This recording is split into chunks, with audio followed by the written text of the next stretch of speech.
Colorado Rockies, 1886.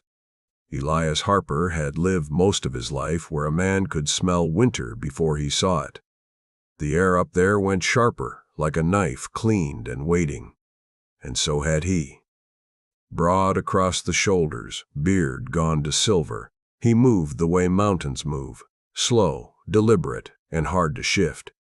He had built his cabin plank by plank 30 years back, perched near timberline where the trees thinned into sky, above Timberline Creek where meltwater ran bright and cold. The roof was patched with tin, the door scarred by use, the windows narrow to keep in the heat. Folks down in the valley called him the mountain widower, though truth was he had never kept a wife long enough for death to claim her. 7 mail-order brides had come and gone, each lasting less than a week. Some fled the silence, others the cold. A few just fled him.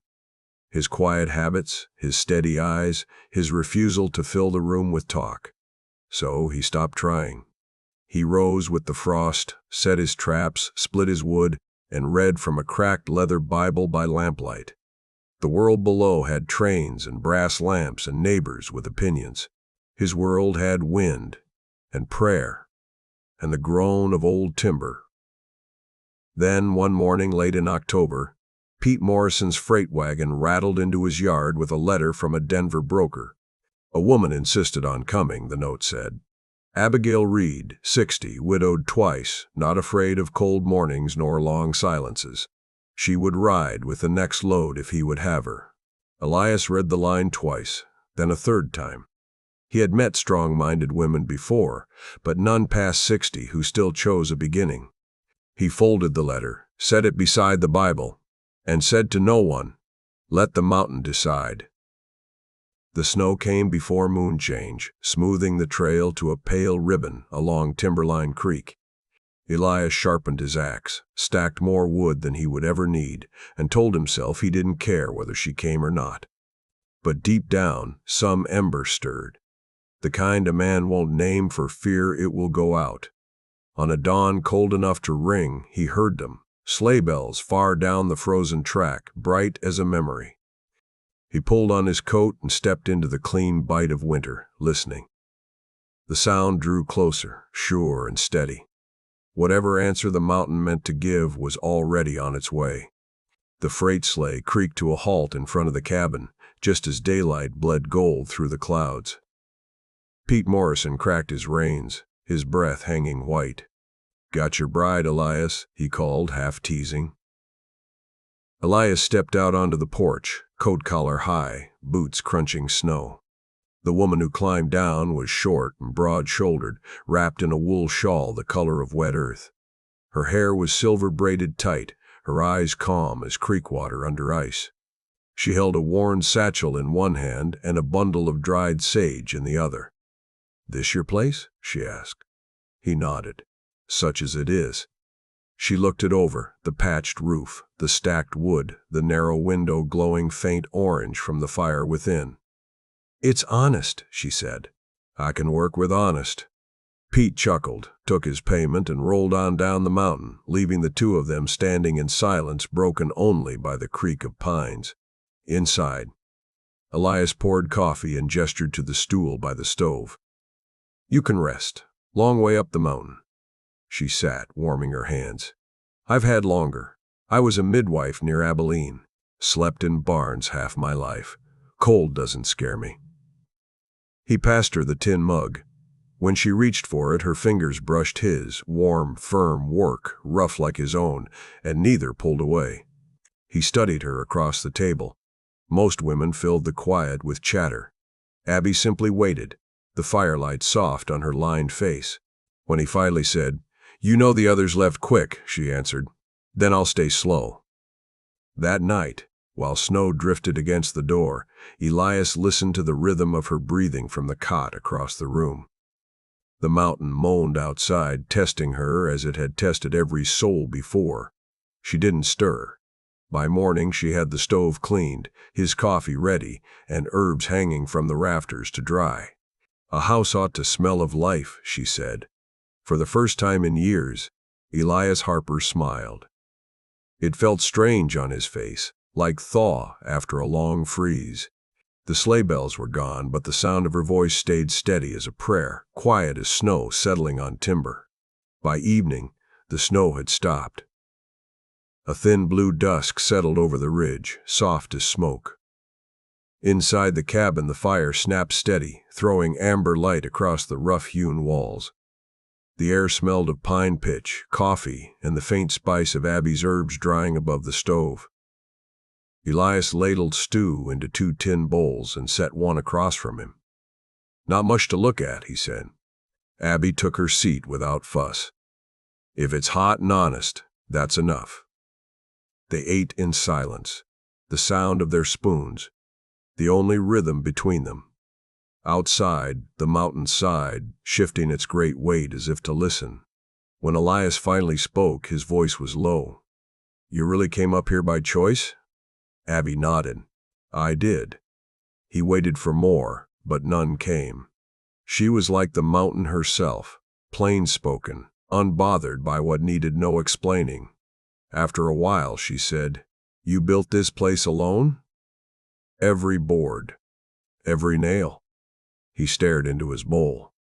"Seems that's how I've done most things." She looked around at the walls. "Looks to me like it held." He met her gaze, surprised by the steadiness in it. "You don't scare easy." Abby smiled faintly.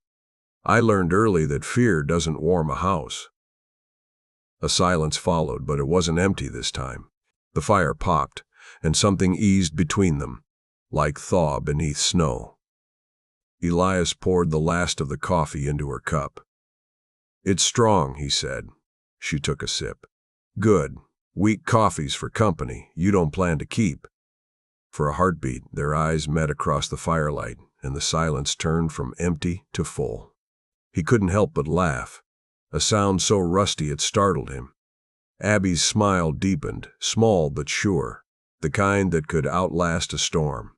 That night, when he banked the fire, the cabin no longer felt hollow. The wind outside went on whispering through the pines, but inside, warmth held its ground. Outside, snow glittered blue under the moon. Inside, something warm and invisible began to root between them, quiet as seed under frost. The snow held off for nearly a week after her arrival. Days passed in quiet rhythm. Wood chopped, stew simmered, coffee boiled black and strong. By the 7th evening, the sky cleared, revealing a spill of cold stars above the ridge. Elias stood outside, splitting kindling by lantern light. The air was thin enough to taste. When he turned, he found Abby beside him, wrapped in her shawl, breath clouding the dark. "Couldn't sleep?" he asked. "I like to see the night," she said. "Reminds me the world's bigger than whatever's on my mind." He nodded, resting the axe against the stump. "That's a good reason." They stood together, quiet. Somewhere down in the valley, a coyote called, one lonely note swallowed by miles of snow. After a while, Elias said, "You know every woman before you left before the week was done." "I heard," Abby said softly. "Pete told me a few stories on the trail." He gave a dry chuckle. "I reckon he left out the worst of it." She smiled faintly. "Men like Pete only tell what makes good company." He stared at the snowbank, catching starlight. First one said she couldn't stand the quiet. Second said she couldn't stand me. The rest didn't bother with reasons. Abby looked up at the sky. "Seems to me quiet's not the problem. It's what people hear in it." That made him pause. "And what do you hear?" "Nothing. I can't live with," she said. For an instant the wind caught her shawl, and he reached out to steady it. His fingers brushed wool, rough against soft, and both felt the spark of warmth between them. For a long moment they just breathed the same cold air, two silhouettes in a world of silver light. The mountain rose behind them, old and listening. "You miss people?" she asked. Elias hesitated. "Sometimes. Then I remember most of them never stayed long enough to miss me back." "That's a poor trade," she said. He gave a small nod. A fair one, maybe. Abby tucked her shawl tighter. Fair isn't always the same as right. The lantern flame flickered in the wind. Elias looked at her, really looked, and saw not pity, but understanding. He hadn't realized until that moment how much he'd needed both. "Good night, Elias," she said. He tipped his head. "Good night, Abby." When the door closed behind them, the mountain kept its counsel. But the stars seemed brighter, as if something had finally been heard. The wind began before sunset, low and restless like something thinking about trouble. By nightfall it was a roar, slamming against the cabin as if trying to shake it loose from the ridge. Snow came sideways, a white curtain swallowing the trees one by one. Elias set the bar across the door and checked the roof poles. The storm howled harder, finding every crack in the chinking. He could feel the mountain shifting under the weight of snow. Abby was already banking the fire and boiling water on the stove. Her shawl hung heavy with damp. "This'll be a bad one," she said. "I've seen worse," Elias answered, though he wasn't sure that was true. The shutters rattled, wind slipping through the seams. The lantern flame jumped, then steadied. They moved together without talk, each knowing what needed doing, tying off the rafters with rope, shoving sacks of grain against the door, filling buckets with snow to melt later. Then the world went blind. The storm hit full, shaking the cabin so the beams groaned. A sound like gunfire split the night. The roof beam cracked. Snow spilled through the rafters, stinging their faces. Elias lunged for the beam, shoulders straining as he braced it. He felt the roof press down through his arms like the mountain itself, testing his will. "Hold fast," Abby shouted over the wind. "If it wanted us gone, it would have done it already." They lashed a post across the break, hands numb, breath ragged. Elias felt the rope cut into his palms, blood warming the cold for an instant.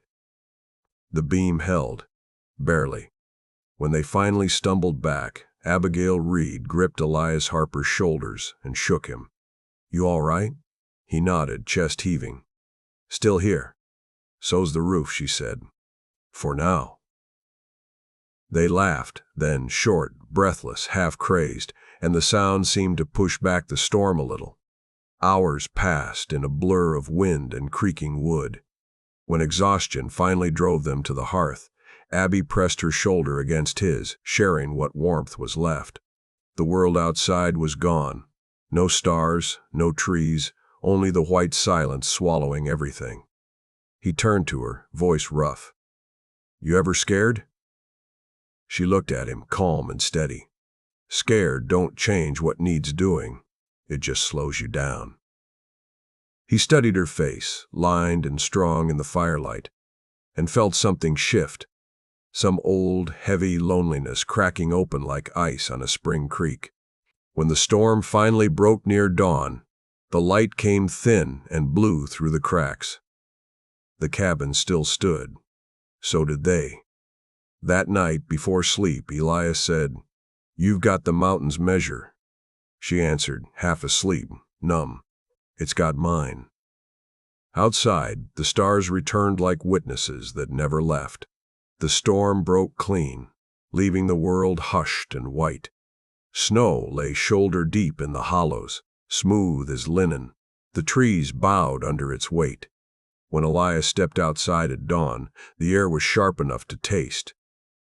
The valley below had vanished into a sea of light. Abby joined him, pulling her shawl tight. "Looks like the Lord repainted the world," she said. Elias nodded. "Hope. He left a path somewhere under it." The roof had held through the night, but the strain had split one beam and warped another. His shoulders ached from the fight. His palms torn raw where the rope had burned through. When he tried to lift a board, pain lanced up his arm and made him hiss. Abby took the plank from his hands. "You sit. I'll see to the mending." He frowned. "You know woodwork?"